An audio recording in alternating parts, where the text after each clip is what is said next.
Hari Om and welcome to all the divine Atmajyotis. Let us continue our Bhaja Govindam contemplation from Shloka number 26. Who would like to begin the contemplation?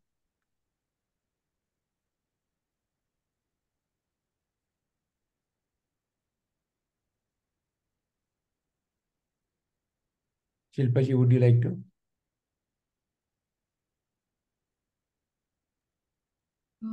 Yes, sir. So in this,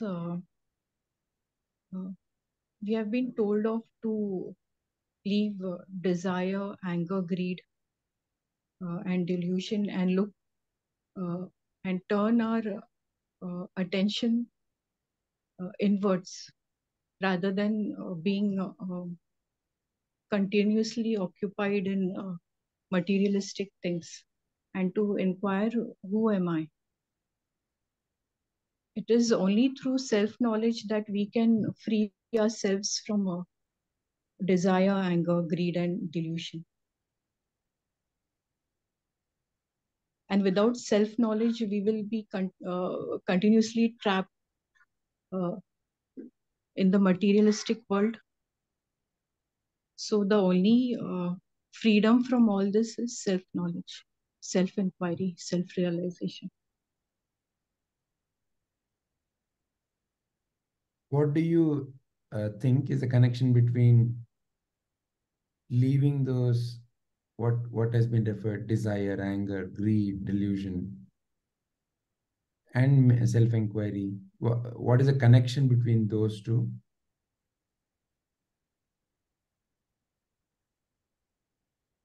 So the connection is that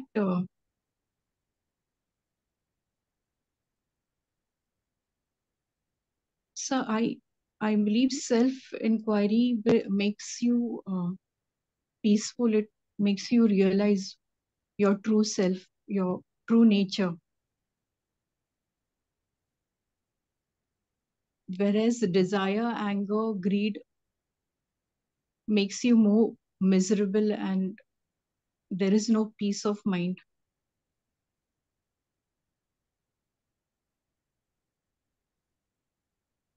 So I hope I've answered it.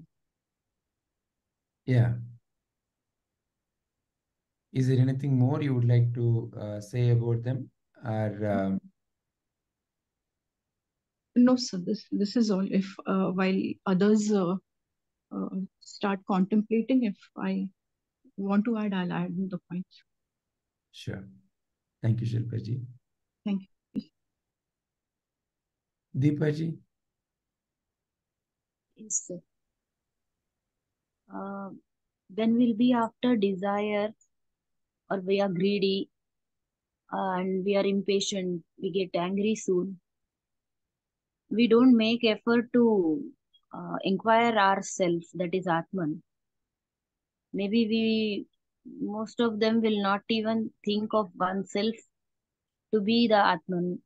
They'll not agree to that we are the souls, and we go thinking about this body just scientifically. Um, so if we are going after these things, the desire or greed, we are blinded, and we are called fools if we are not going to make the self inquiry or think about who am I. It will be like when we are in pain, we'll be feeling this world which we are living in as a hell, and we feel tortured. But when we think of this, who am I, and dwell on this, then uh, we may change our mind to deal with all the situations in life with equanimity. That's it, sir. Wonderful. Thank you, Deepaji. Padmaji? Yes, sir. I think this shloka indicates of the path to progress further in our spiritual journey. So all the things mentioned here, the desire, anger, greed, and all this, these are all coming from the sense and the sense gratification and the mind. So once we have a control over the mind and the senses, then only we'll be able to leave all this behind. And as we leave all this behind, that is when our progress in the spiritual journey is possible. Or at least we should be attempting to let go of these desires and control over the mind. That is when the real progress in the spiritual journey is possible. Otherwise, like the rest of them mentioned, it is living caught up in any of this will be like living in hell only, because there is a momentary happiness and sorrow again and again. So which is difficult for us to make sense of. So to leave all this, the sense of the mind and the sense of control of the senses are important. So I think this shloka mainly refers to the path of the spiritual, how to advance in the spiritual path. Wonderful. Saravananji. Yeah, so the way I see it, right, even you nicely put the picture. It's like this hamster wheel. If you keep running, which is basically like if you keep doing whatever you're doing, you cannot expect a different result. Right? And like if the life is going by desire and to meet the desire, do this action, and from the action you get the attachment or anger, and if you are in this wheel, you are stuck there. So the only way to get out of this wheel that you're stuck is to first stop and think and inquire who you are, what am I doing, who am I, right?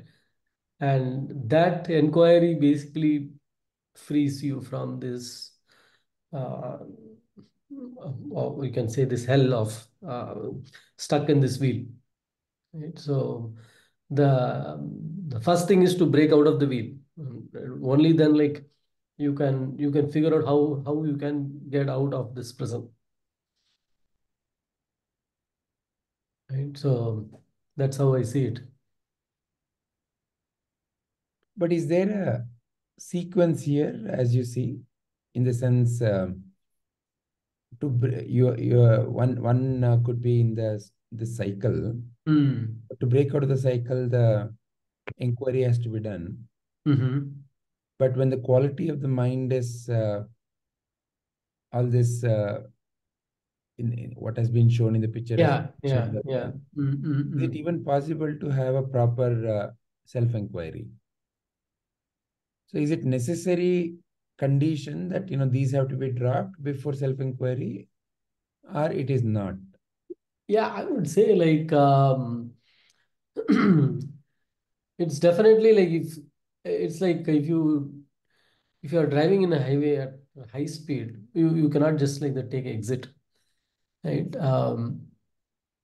Somewhere either the driver has to purposefully slow down, or the driver gets tired of driving, like you want to get out, right? So either of the two has to happen, which basically means like if I'm caught up with this wheel and I'm just doing it again and again, it's not easy to come out.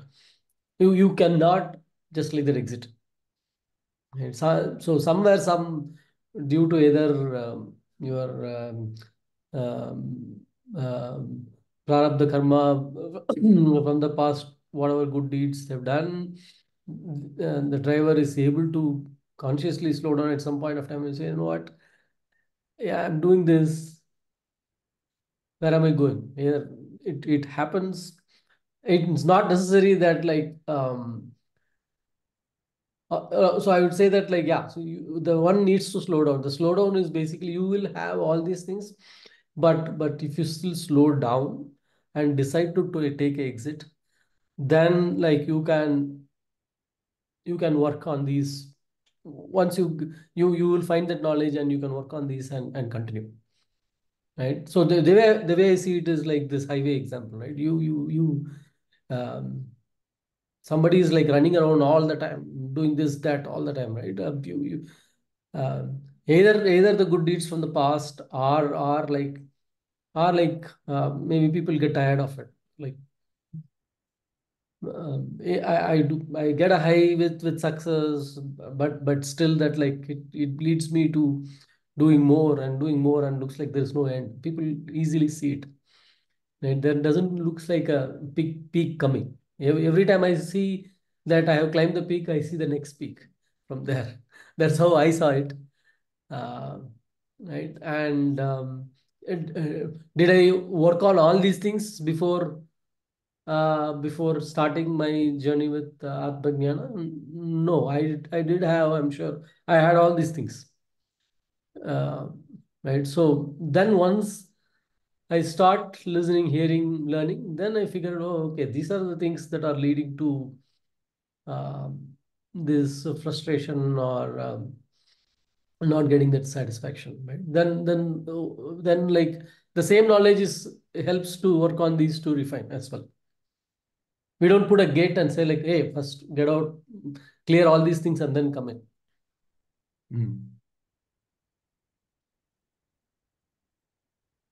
Right. Yeah. Thank you, Saranji.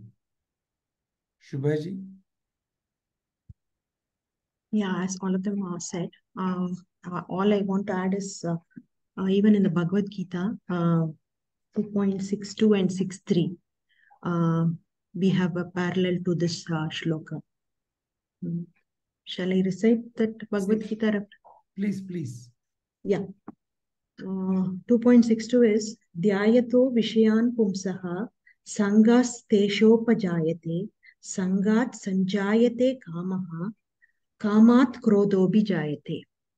And the next 2.63 is krōdhaṃ bhavati sammōhaḥ sammōhāt smriti vibramaḥ smriti bhramshat buddhināsho buddhināshat pranashyati. So we can draw a parallel. Sorry, sir. Pranashyati, yeah. We can draw parallel to these two shlokas to this shloka. So even there, Krishna says we have to leave our desire, anger, greed. All this is nothing but because of attachment. So I see that as captives in hell, they are tortured. That word refers to us suffering here because of our attachment to all the things. When we have attachment, it leads to anger, greed, and all this delusion. So once we leave attachment, automatically our focus goes on self-inquiry. And when there is self-inquiry as to who am I, then automatically we get self-knowledge, and that with self-knowledge, we will not be tortured in this world and will be free from all the problems. Nice. So one of the analogy we can consider is, imagine I have a window and the window is unable to show me whatever the outside scene because the window has a lot of dust. Then like how Sarananji said, first I have to have some light inside. Let's assume the room is full of darkness and the window also is blocking the light. Then the first thing is somehow that, okay, it is a window through which I can get light, has to come in, which is like the equivalent of some kind of an awakening. Either the feeling that whatever that is happening is not really giving that sense of completion or sense of joy, has to awaken in that particular person through maybe some life situation or some other incident. There is no other go. Then only the first step towards, okay, let me go and clean the window happens. Once you clean the window, once that person cleans the window, then maybe little by little light comes. Then, more and more, the whatever the dust inside the room also, maybe there is a cobweb, all of that can be then cleaned up. So in a way, that light coming in is equivalent of the jnana, ātmajñāna coming in. Ātmajñāna coming in doesn't necessarily automatically clean the room, because there is still a lot of cobwebs. So that effort by that individual has to continue. And as it continues, then there is a clean passage for the light. So in that way of looking at it, that cleaning the cobweb, cleaning the window is the whatever effort. But that initial awakening has to happen through some kind of a life situation, and that calling has to be there deeply. Otherwise, that's why Prabhuji always says, the one who has really become totally frustrated with all the luxuries, like Buddha, or someone who's having a tough situation in life, are ripe for ātmajñāna. Because in them, then the other thing, like the contrast, like the day and the night, only in contrast can the value of this jnana be seen. If when you ask somebody, how is your life? And they say, oh, everything is going well, hunky-dory. Then, all of this may seem like, oh, it's a good philosophy. I'll come back to it one day. That's how most of the answer comes in life. So in a way here, when we leave all these Adishadvarga, meaning what? When that awakening has happened, somehow through some grace, then jnana has to come. You want to leave this Arishadvarga, that desire is the cause of the, the chain of all that hell. Some kind of an awakening, and then the right knowledge, like how Shubhaji mentioned, it is at the root of all our anger, through which we may create what we call as hell. At the root is, there is a sense of desire. I want, I want, I want. So how do you recognize that? Only through right jnana. So without jnana, this transformation cannot happen. And why Shankaracharya ji is referring to the self-inquiry, like all of you said, the root of the desire is, there is a sense of separation. The who am I is to dissolve that sense of separation. When that inquiry is an honest inquiry as to who really am I, then the sense of separation, and the sense of separation is the cause of all this chain, can dissolve.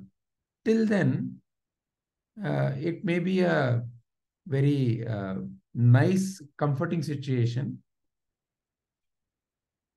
externally, but internally, there may be a lot of noise. And that's why we see a lot of examples where more and more the material comfort today is very high, but still the number of suicide rates or the number of depressions are increasing.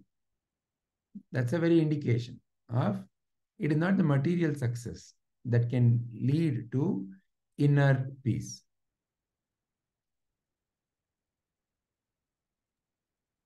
Is there any Sir, other? I want to. Yeah, please. Yeah, there's one line I remember which you had said during the contemplation of 2.63 is, you can wake a person, but not awaken a person who acts to be sleeping. Correct. You can call them to satsanga, you can call them to Sadguru's pravachana, but unless that individual really has that feeling, it won't happen. That's the way of looking at it.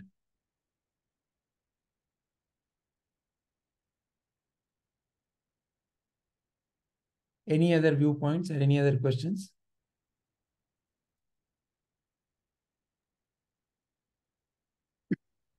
Okay. Yeah, unless one comes seeking the knowledge, even if you give, it's not going to make that difference. Yeah.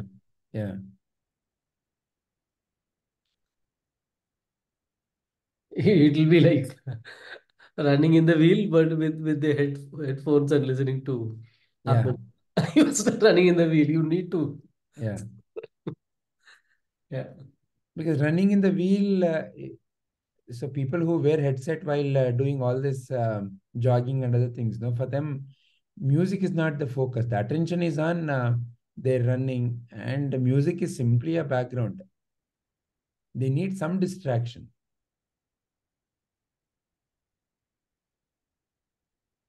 All right.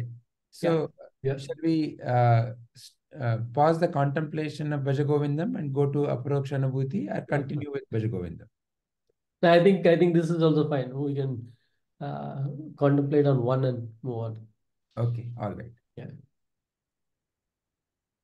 So I'll end the contemplation here. Hari Om.